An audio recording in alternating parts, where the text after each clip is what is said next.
आज मैं आपको थोड़ा डिस्टर्ब करने आया हूं और ये डिस्टर्बेंस जस्टिफाइड है, जरूरी है, क्योंकि आपके माइंड में अभी भी यही चल रहा है कि इतनी जल्दी कैसे रिवाइज कर लें। तो एक बहुत ही स्मार्ट स्ट्रेटेजी की जरूरत है आपको। मैंने भी कल यही सोचा कि बच्चों को थोड़ा पुशअप किया जाए, थोड़ा मोटिवेट किया जाए कि कैसे वो प्रोसीड करें अपने इन पेपर्स को। तो देखिए, मेरे पास जो आपके पेपर है वो टैक्स और ऑडिट है, तो मैं अभी आपको ऑडिट को कैसे रिवाइज करें इतने कम टाइम में कि हम एग्जाम में पास हो जाएं, क्योंकि अभी मन में नेगेटिविटी चल रही है कि एक अटेम्प्ट खराब हो गया, और इस नेगेटिविटी से कोप अप करने के लिए एक स्ट्रेटेजी तो होनी चाहिए कि कैसे हम रिवीजन कर लें। तो मैं आप लोगों के लिए एक रिवीजन प्लान लेके आया हूं, एक स्ट्रेटेजी लेके आया हूं कि कैसे हम लोग रिवीजन करें सितंबर 24 के लिए। ये वीडियो एक्सक्लूसिव उस बच्चे के लिए है जिन्होंने अभी या तो सेकेंड ग्रुप दिया था या फिर बोथ ग्रुप दिया था, मतलब जिन्होंने ऑडिट एक बार अच्छे से पढ़ा हुआ है, लेकिन किसी वजह से या तो प्रिपरेशन में थोड़ी सी कमी हो गई, या उनका बेड लक रहा, या फिर लिख नहीं पाए अच्छे से, इंस्टीट्यूट की जो एक्सपेक्टेशन थी उसके अकॉर्डिंगली आंसर ड्राफ्ट नहीं हो पाया।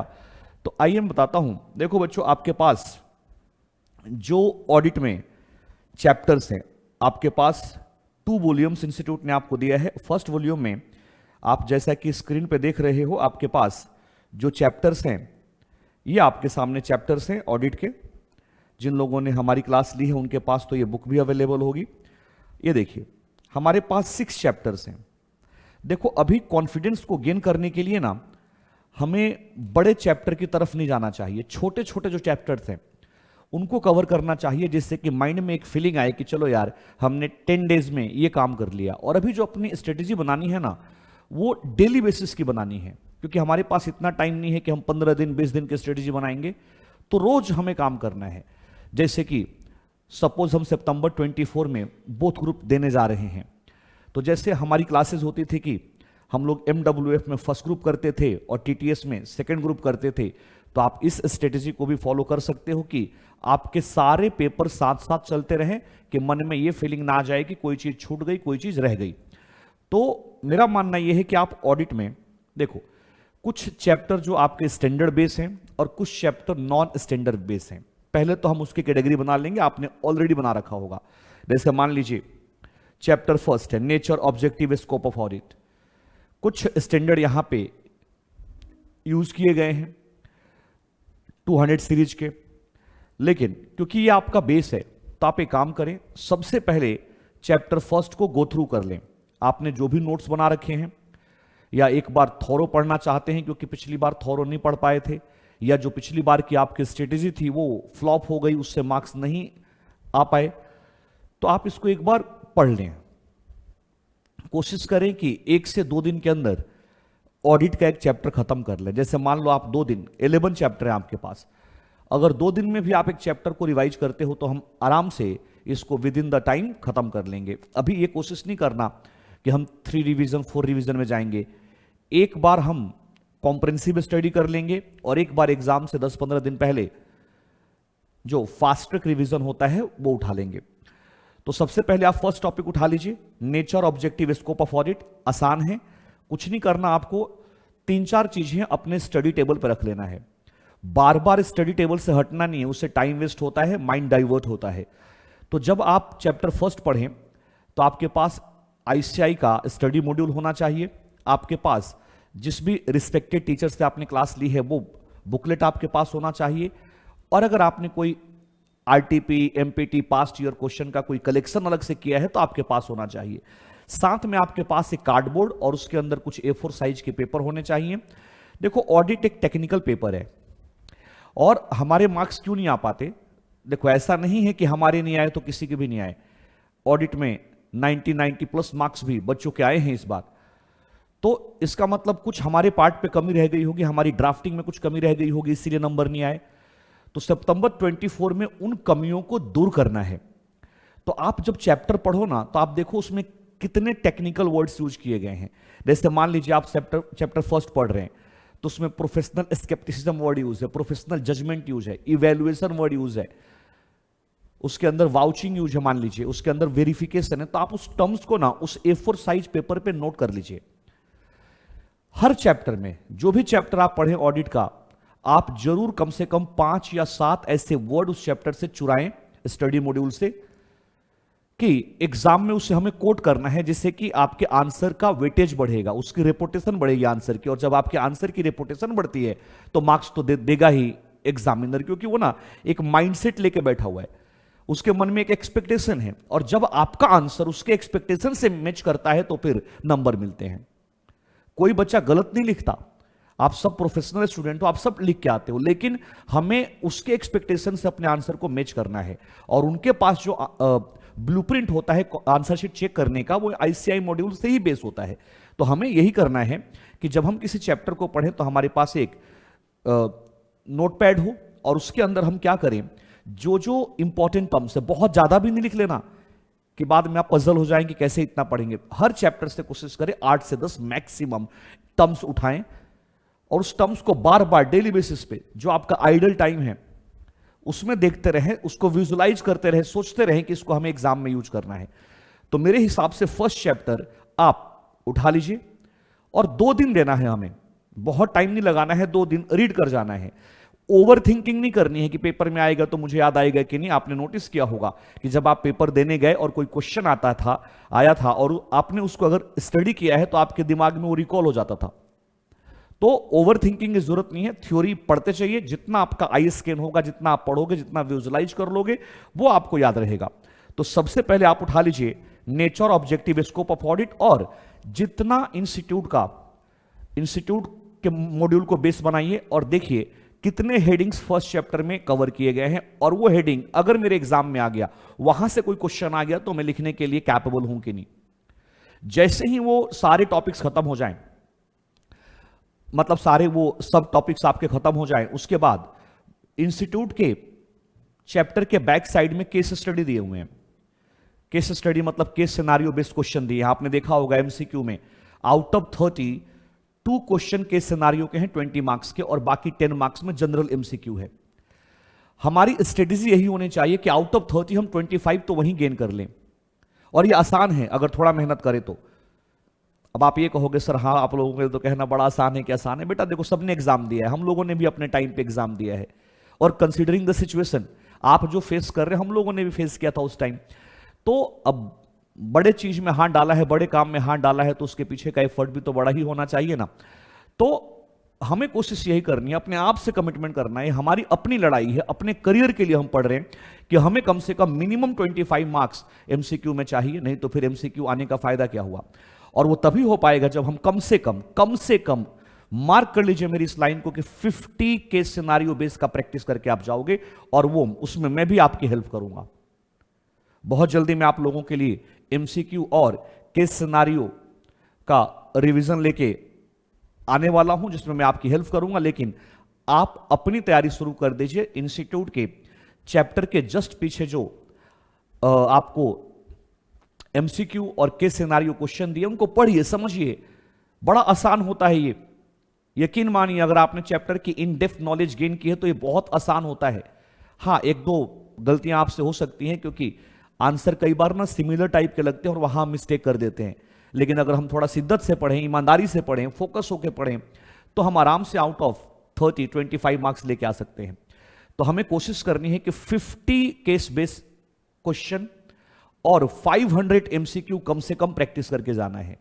और उसमें सबसे पहले हमारा बेस क्या होगा, तो आईसीआई इंस्टीट्यूट के बैक साइड में जो एमसीक्यूज हैं वो, प्लस अगर आपके पास एमपीटी आरटीपी के कलेक्शन हैं एमसीक्यूज के, वो या पास्ट ईयर के एमसीक्यू के कलेक्शन से कहीं आपको साइट पे से अवेलेबल है आपके पास, वो करेंगे, उसके बाद कुछ और देखेंगे।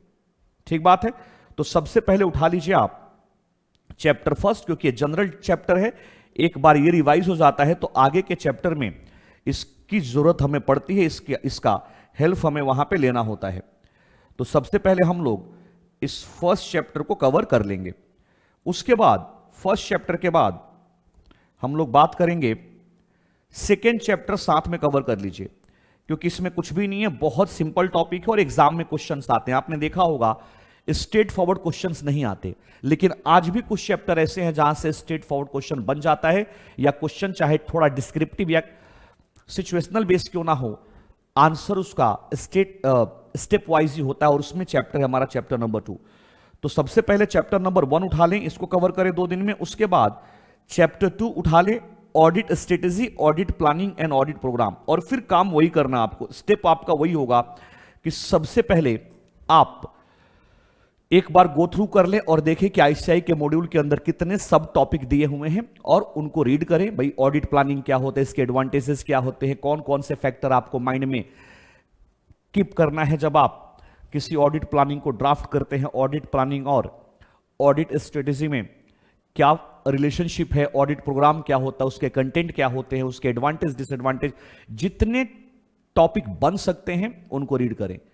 और जब पढ़ें तो ये ना सोचे कि आप पहली बार पढ़ रहे हो, आप पढ़ चुके हो, मतलब एक एक्सपीरियंस स्टूडेंट की तरह माइंडसेट डेवलप करें, अपने आप कॉन्फिडेंस आ जाएगा।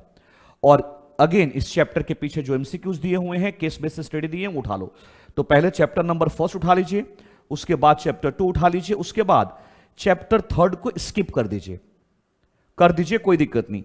आप चैप्टर 4 को स्किप कर दीजिए, इसके बाद सीधा चैप्टर नंबर 6 पे आ जाइए। हां, अगर आपको लगता है कि नहीं मेरे पास एक अच्छा प्लान है, मैं उसके हिसाब से रिवीजन कर लूंगा, आप करिए।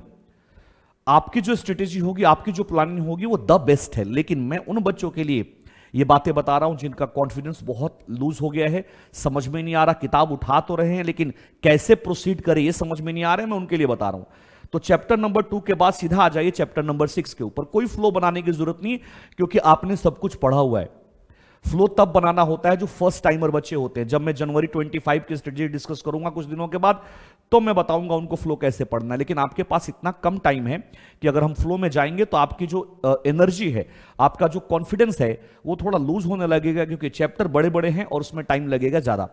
तो 2-2 दिन का रिवीजन प्लान बनाएं। फर्स्ट चैप्टर रिवाइज करें फर्स्ट वॉल्यूम से, सेकेंड चैप्टर करें, उसके बाद फिर 6 पे आ जाएं। जब ये 3 चैप्टर फर्स्ट वॉल्यूम से हो जाएंगे तो उसके बाद आप क्या करोगे, सीधा सेकेंड वॉल्यूम पे आओगे। सीधा आप सेकेंड वॉल्यूम पे आ जाएं, और सेकेंड वॉल्यूम में मैं आपको बताता हूं, ऑडिट रिपोर्ट एक चैप्टर है। सेकेंड वॉल्यूम में अपने पास एक ऑडिट रिपोर्ट चैप्टर है। उस ऑडिट रिपोर्ट चैप्टर में आपको जाना है और ऑडिट रिपोर्ट चैप्टर को कवर करना है। ऑडिट रिपोर्ट चैप्टर में इसलिए बोल रहा हूं क्योंकि वहां पे ना 700 सीरीज का पूरा कंप्लीट बंच है। आपका 700 सीरीज सारा वहीं से कवर हो जाएगा। और 700 सीरीज कवर होने का मतलब एग्जाम में 15 to 20 मार्क्स, 15 मार्क्स तो कंफर्म है। 15-16 मार्क्स का क्वेश्चन तो वहां से बेटा देखोगे, एमसीक्यू चेक करो चाहे डिस्क्रिप्टिव चेक करें, केस स्टडी बेस्ड क्वेश्चन भी हमारा वहां से उठ जाता है। तो कम से कम हमारा 15-16 मार्क्स तो वहां से कवर हो जाएगा। और बच्चों के लिए वो जो चैप्टर है ना, वो एक अच्छा इजी चैप्टर मानते हैं उन बच्चे। तो आप चले जाएंगे ऑडिट रिपोर्ट चैप्टर पे। तो फर्स्ट वॉल्यूम से 3 चैप्टर उठा लेना है सबसे पहले, और यहां से उठा लेना है ऑडिट रिपोर्ट, और उसके जस्ट बाद हम उठा लेंगे completion and review, completion and review chapter. और ये चैप्टर हमारे देखो हमें खत्म कर देना है कितने टाइम में। आज हमारा सपोज हम लोग आज से रिवीजन प्लान स्टार्ट कर रहे हैं, तो ये हमें खत्म कर लेना है 31 जुलाई से पहले। 31 जुलाई से पहले हमें कम से कम 5 से 6 चैप्टर ऑडिट के पैक कर लेने। और पैक का मतलब यहां पे ये है कि आप उसके एमसीक्यू, आरटीपी, ये सारा कुछ कवर कर ले। मतलब ये सोच के चलें कि दोबारा आपको टाइम नहीं मिलने वाला इसको पढ़ने के लिए। तो 5 से 6 चैप्टर, जिसमें 5 मैंने आपको बताया। नंबर 1 फर्स्ट चैप्टर, फिर ऑडिट प्लानिंग वाला, फिर डॉक्यूमेंटेशन वाला, उसके बाद audit report, completion and review. इसके बाद जब ये 5 चैप्टर आपके कंप्लीट हो जाएंगे तो आपके मन में एक पॉजिटिविटी आएगी, चलो यार हमने ऑलमोस्ट 5 चैप्टर तो कवर कर लिए, अब हम आगे चलते हैं। तो उसके बाद आप शुरू करेंगे, इसके बाद हम लोग स्टार्ट करेंगे फर्स्ट वॉल्यूम से अपना risk assessment and internal control वाला चैप्टर। काफी लेंदी है लेकिन एग्जाम में आता है। तो आप risk assessment, internal control plus audit evidence, risk assessment, internal control plus audit evidence topic उठाएंगे। अगेन उसमें आप 2-3 दिन लगा सकते हो क्योंकि वो थोड़े बड़े चैप्टर हैं। जैसे ही वो 2 चैप्टर खत्म हो जाए, लेकिन याद रखिएगा जब किसी चैप्टर को उठाएं तो दूसरे चैप्टर में जंप ना करें, उसको खत्म करें, क्योंकि शायद आपको सेकेंड रिवीजन के लिए टाइम ना मिले इतना ज्यादा। तो आपको स्टडी मटेरियल के सारे टॉप हेडिंग सब हेडिंग उठाना है, रीड करना है, साथ में क्वेश्चन बैंक भी रखे कौन कौन से क्वेश्चन आते हैं, और स्ट्रेट फॉरवर्ड क्वेश्चन अब ना पढ़ें। जो डिस्क्रिप्टिव जो क्वेश्चन क्या कह सकते हैं, जो सिचुएशनल बेस्ड क्वेश्चन है, जो थोड़े 3-4-5 लाइन के होते हैं, वो पढ़ के प्रैक्टिस करें, क्योंकि 1 लाइन प्रैक्टिस करने में ना आपको बड़ा मजा आता है, लेकिन पेपर आज कल उस तरीके से आता नहीं, और अगर वैसा आ भी गया तो हम कवर कर लेंगे। उसके बाद आप उठा लीजिए audit of special type of entities, जिसमें गवर्नमेंट ऑडिट और बहुत सारे एंटिटी के ऑडिट की बात होती है। आपने ऑलरेडी उसके नोट्स बना रखे हैं, वहां से तो स्ट्रेट फॉरवर्ड क्वेश्चन आता है, हॉस्पिटल का आ जाए, एजुकेशनल इंस्टीट्यूशन का आ जाए, सिनेमा हॉल का आ जाए, गवर्नमेंट एक्सपेंडिचर ऑडिट आ जाए, वो स्ट्रेट फॉरवर्ड चैप्टर है आपका। उसके बाद आप उठा लें audit of item of financial statement, जिसमें फाइनेंशियल स्टेटमेंट के आइटम्स के ऊपर क्वेश्चन पूछे जाते हैं, उसकी प्रैक्टिस कर लें। और उसके बाद फिर बैंक ऑडिट, और बैंक ऑडिट के बाद जो आपका देख लीजिए कोई और चैप्टर रह गया, ethics and terms of engagement. आप चाहे ना, जो मैं बोल रहा था कि 5-6 चैप्टर आप सबसे पहले कर लें, तो उसमें आप चैप्टर 5 भी जोड़ सकते हो। चैप्टर 5 यहां पे जो सेकंड वॉल्यूम में आपको दिया गया है, ethics and terms of audit engagement, तो ये 6 चैप्टर आप शुरू में कर लीजिए। Chapter first audit planning, audit documentation, audit report, completion review, और ये last chapter ethics and terms of audit engagement, इसको पहले कवर कर लें और कोशिश करें कि ये कवरेज 31 जुलाई तक हो जाए। और उसके बाद इसके पास्ट ईयर क्वेश्चन की प्रैक्टिस करें, कभी डिमोटिवेशन हो तो दोस्तों के साथ डिस्कस कर लें, और क्वेश्चन स्ट्रेट फॉरवर्ड ना करें, थोड़ा केस सिनारियो बेस की प्रैक्टिस ज्यादा करें, और थोड़ा नोट्स बनाते रहें। हर चैप्टर के वो जो 10-10, 12-12 टर्म्स जो हैं, 8-8, 9-9 टर्म्स, 10-12 तो ज्यादा हो जाएंगे, फिर बाद में दिक्कत हो जाएगी। 8 से 10 टर्म्स, और हमें उसको पेपर में यूज करना है। आपने लिखा पूरा है, बच्चे बता रहे थे कि सर हमने 20 पेज लिखा लेकिन 40 नंबर भी नहीं आ पाए। रीजन वही है कि आपने लिखा, लेकिन आपने जो लिखा ना, उस जो कॉपी चेकर है उसकी एक्सपेक्टेशन को आप मीट आउट नहीं कर पाए। तो हमारी कोशिश यही होगी कि हम अपने आंसर शीट में 40 से 50 ऐसे टेक्निकल टर्म्स ऑडिट के यूज करें कि पढ़ने वाला कहे कि हाँ, इस बच्चे ने ईमानदारी से स्टडी की है, फट्टे नहीं मारे इसने बेहतर तरीके से अपनी प्रिपरेशन की है। तो बेटा शुरू हो जाएं, कोई भी दिक्कत आए तो हम लोगों के टच में रहें, हम आपकी हेल्प करेंगे। इस तरीके से आप प्रोसीड करिए, यकीन मानिए आपको फायदा होगा। जब सेकेंड रिवीजन करेंगे तो मैं बताऊंगा आपको कि कैसे चैप्टर वाइज, वेटेज वाइज चलना है, लेकिन अभी तो आपकी कोशिश यही होगी कि 15 अगस्त तक हम अपने ऑडिट को अच्छे से रिवाइज कर लें पूरा एक बार। उसके बाद सेकेंड रिवीजन में वेटेज वाइज चैप्टर को उठाएंगे और उसको दोबारा से आई स्कैन करेंगे। ठीक है बच्चों, चलिए, थैंक यू वेरी मच।